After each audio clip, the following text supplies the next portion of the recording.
मुझे आज भी वो दिन याद है। मैंने महीनों पढ़ाई की, दिन रात जो है वो मेहनत की और मुझे पूरा यकीन था कि मैं कामयाब हो जाऊँगा, लेकिन रिज़ल्ट आया तो उस लम्हे ने मुझे हिला के रख दिया। अ, मुझे बिल्कुल समझ ही नहीं आ रही थी कि हुआ क्या है, करना क्या है आगे।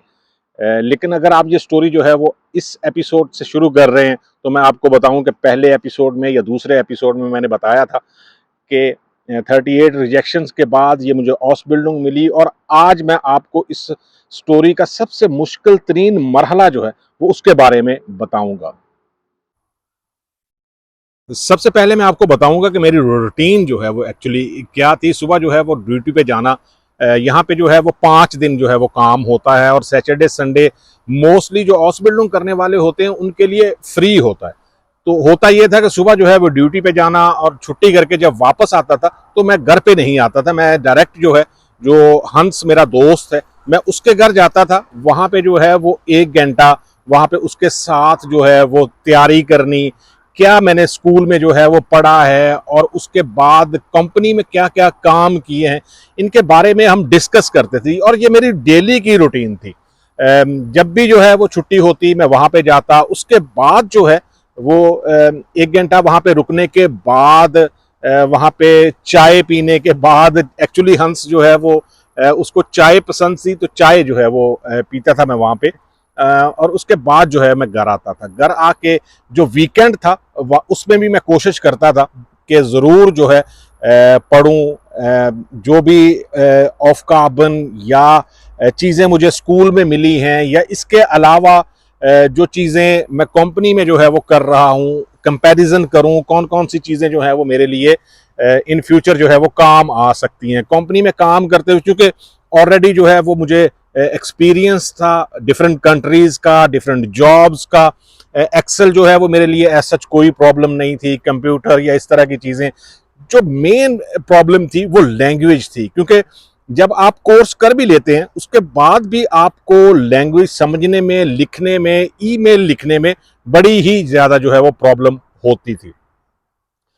ये मेरे साथ भी जो है वो होता रहा है। लेकिन आहिस्ता आहिस्ता जो टेस्ट थे स्कूल में वो बेटर होते गए, वहाँ पे ग्रेड्स जो हैं वो अच्छे होते गए जैसे जैसे टाइम जो है वो गुजरा। तो टाइम आ गया जी मिडिल एग्ज़ाम का। कोई भी ऑस बिल्डिंग हो उसमें एक मिडिल एग्ज़ाम जो है वो ज़रूर होता है।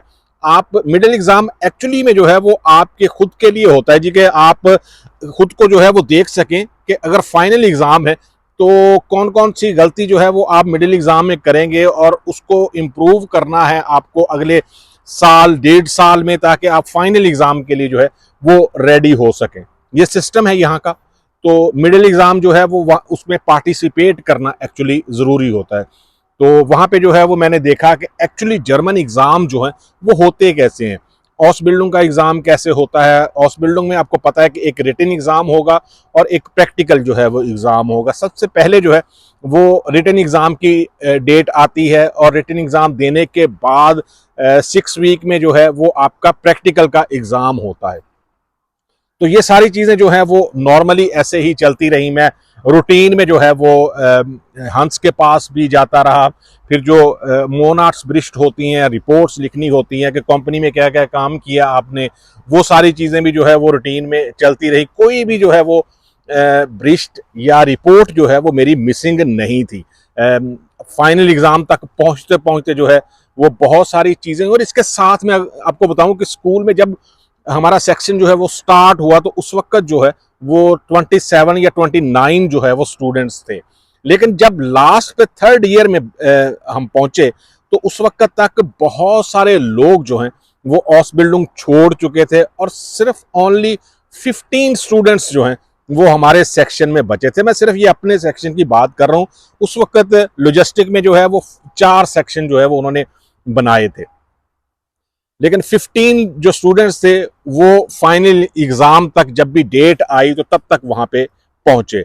इसके अलावा जो कि लॉजिस्टिक की ऑस बिल्डिंग थी तो ऐसा जो है जिस कंपनी में मैं जॉब करता था या मैं जिस कंपनी में ऑस बिल्डिंग करता था तो वो ऐसा लॉजिस्टिक से रिलेटेड नहीं थी, क्योंकि लॉजिस्टिक जो है वो एक बहुत ही वसी जो है वो प्रोफेशन है।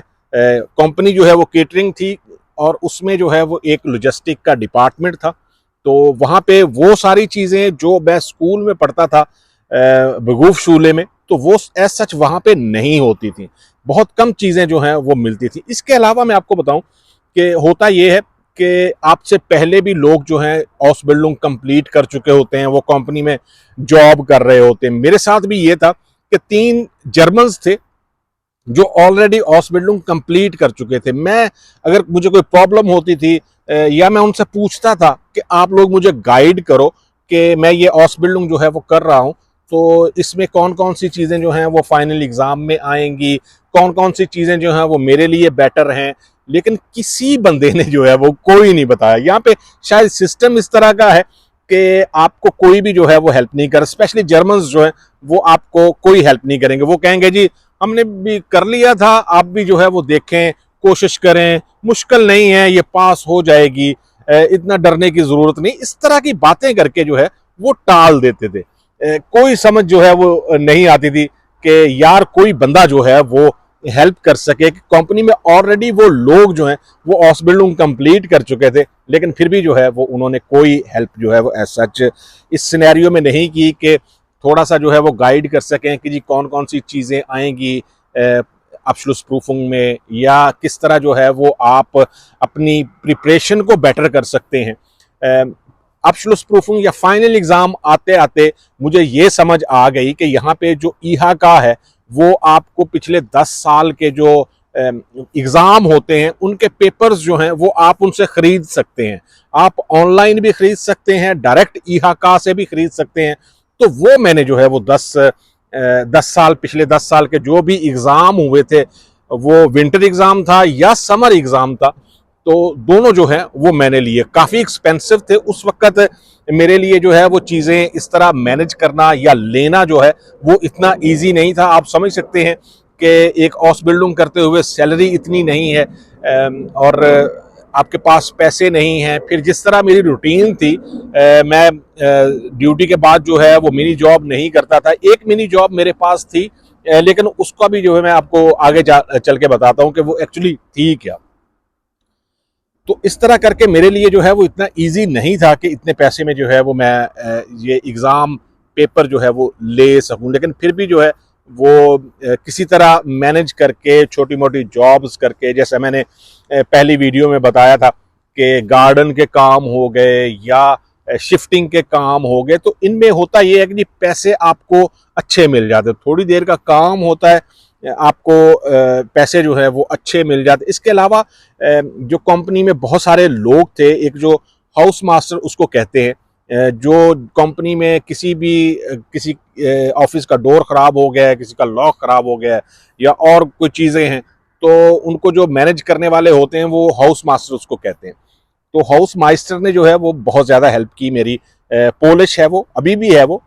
तो उसने बहुत ज़्यादा हेल्प की क्योंकि वो अपनी जॉब के बाद जो है वो प्राइवेट काम करता था, और वो प्राइवेट काम जो है वो उसमें वो मुझे साथ ले जाता था। वहाँ से जो है वो बहुत अच्छी इनकम जो है वो मुझे हो जाती थी। लेकिन ये जो वर्किंग डेज है उसमें अमूमन कम होता था, सैटरडे को ज़्यादा जो है वो होता था, क्योंकि सैटरडे जो है वो हंस के पास भी नहीं जाना होता था। सैटरडे संडे जो है वो उसके साथ भी फ्री था, वो भी अपने जो नवासियाँ हैं उनके साथ बिज़ी रहता था, फैमिली के साथ। तो इस वजह से जो सैटरडे था वो मेरे लिए समझें कि एक कमाई का ऐसा दिन था कि जब मैं काम कर सकता हूँ और पैसे जो है वो कमा सकता हूँ।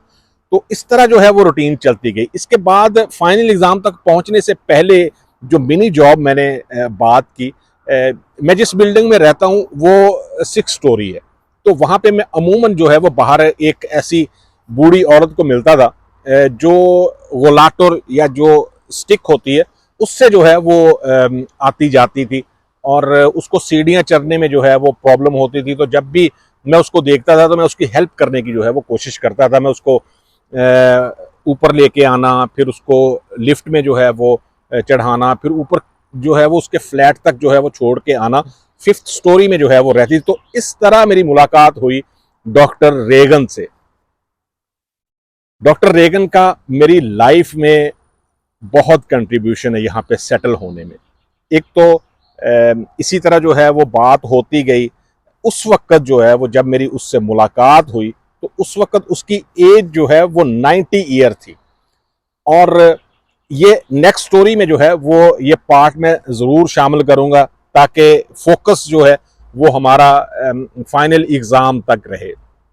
फाइनल एग्ज़ाम जो है उसकी डेट आई और फाइनल एग्ज़ाम की प्रिपरेशन जो है वो होनी शुरू हो गई। जो बेवकूफ़ शूले था वहाँ पे जो है वो फाइनल टच जो होते हैं वो देने शुरू हो गए।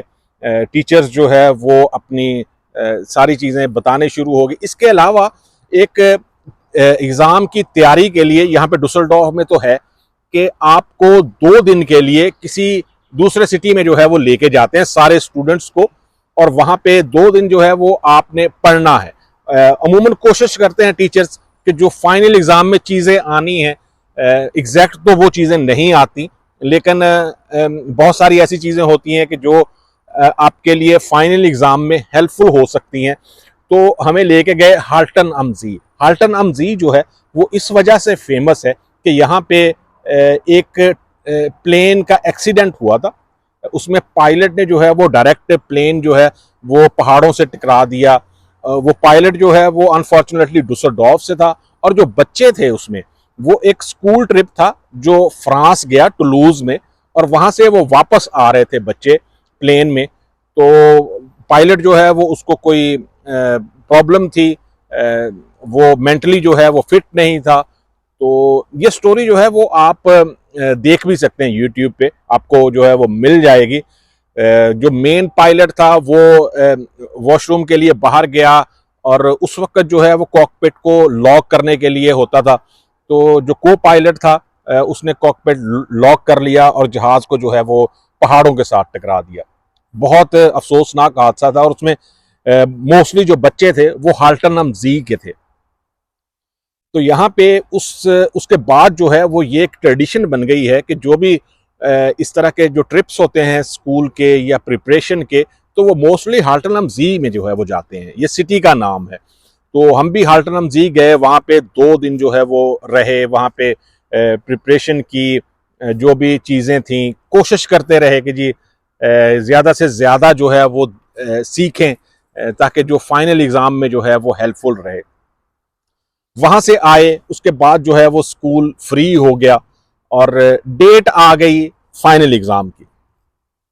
सबसे पहले जो है वो रिटन एग्जाम होता है, और उसके बाद जो है वो आपने प्रैक्टिकल एग्जाम देना है। रिटन एग्जाम जो है वो उसका रिजल्ट आ चुका होता है, और उसके बाद जो है वो आपने प्रैक्टिकल एग्जाम देना होता है। अब फाइनल एग्जाम में गए तकरीबन 4 घंटे का जो है वो एग्जाम होता है।